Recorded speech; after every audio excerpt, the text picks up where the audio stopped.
Good morning guys, ngayong araw is meron akong seasonal. Ipapakita ko sa inyo kung paano ba mag-alaga ng isang seasonal. Kadalasan kasi kapag may seasonal tayo, binibigyan lang natin ng parcel, tapos pinapabayaan na natin, hindi natin tinuturuan. Ngayon guys, ipapakita ko sa inyo kung paano ba mag-alaga ng isang seasonal. Samahan nyo, let's go! Ito yung seasonal natin. Anong pangalan mo ate? Sandra po. Ayan, si ate Sandra. Tara, ito yung first lot natin ate Sandra. Ay, yung kasama yung tao. Basta lahat ikaw mag-PPOD para masanay ka.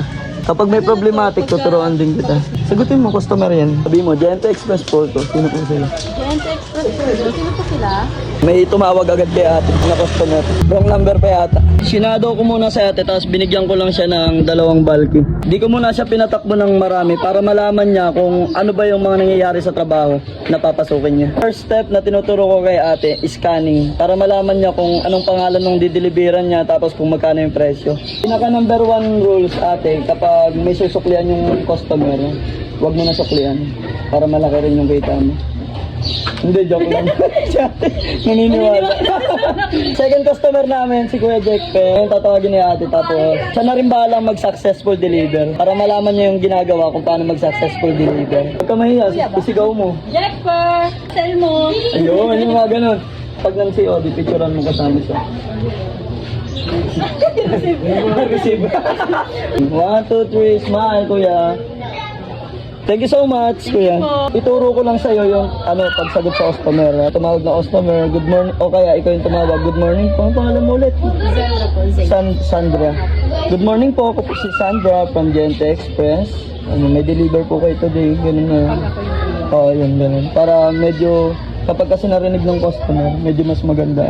Yun guys, ngayon pangatlong customer na namin ni Sandra. Tinuturo ko sa kanya lahat para pag salang niya sa JNT, pagpasok niya, pag magdi-deliver na siya, kabisado niya na lahat. Hindi na siya mahihirapan. Di ka naman mahihiyain.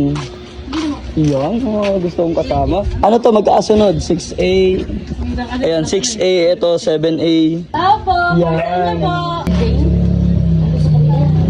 Itong kanto. Tara, laarin na lang natin. Ate, good morning. Galing si ate, medyo kabisado na agad. Nag-smile si kuya. Salamat po. Hintayin natin siya dito, baka maligaw. Good morning po, Ma'am Marilu. Siya po si si Sandra. Sandra si ate Marilu. Opo. Bago siya, bali siya na yung ruruta dito. Bihira na yung pogi dito. Doon na ako sa kabilang ibayo. Time 20. May tip na 20. Marilu, salamat ulit. Thank you po. Paano ako magpasalamat? Paano ka salamat? May format. Oh, yung muka. Paano? Ganito. Sige, paano mo? Thank you po. Iya. Salamat po. Pag walang tip, salamat po. Pag may tip, salamat po. Ang taas ng energy. Oh, Sandra, may papahulaan ako sa'yo. May parcel dito, 23A lot 2. Palagay mo saan yan? 23A lot 2. Nag-iisip. Nag-iisip saan? Tama. Ate, bali siya na pala yung papalit sa akin dito. Oh, siya na si Sandra. Yung bago magde-deliver. Oh, bira na yung pogi dito. Maganda na lang. Kamusta pagde-deliver? Saya.